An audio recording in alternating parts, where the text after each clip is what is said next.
اور جسے ہم نے جہیز بنایا ہوا ہے، بیوی کو کیا ملا جہیز میں؟ کیا ملا جہیز میں؟ نہیں، وہ مولانا سیکیورٹی ہوتی ہے نا.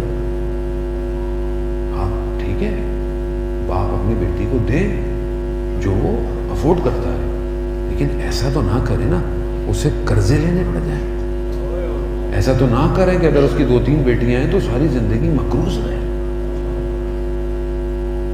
یہاں مولا کائنات اپنی ذرا بیچ کے جب رشتہ مانگا رسول کے بعد، یا رسول اللہ میرے پاس تو کچھ نہیں ہے، گھوڑا ہے، تلوار ہے اور ذرا ہے.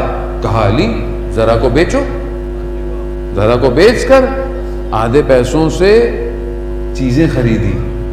رسول آدھے پیسوں سے کہا کہ کھانے پینے کا انتظام کرو.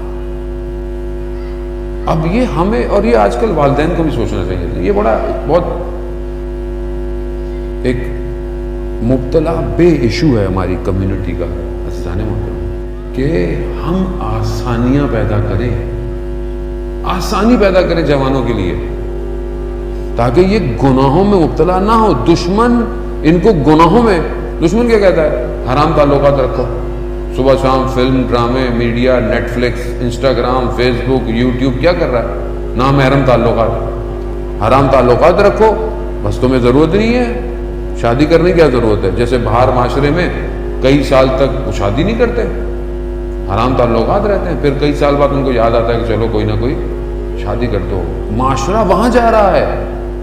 کیوں ہے یہ؟ اسی وجہ سے. عزیزان محترم، آسانیاں پیدا کریں، اور ماں باپ کو چاہیے کہ بہرحال اتنا تھوڑا بہت کرے. بیٹا جوان ہو شادی کر،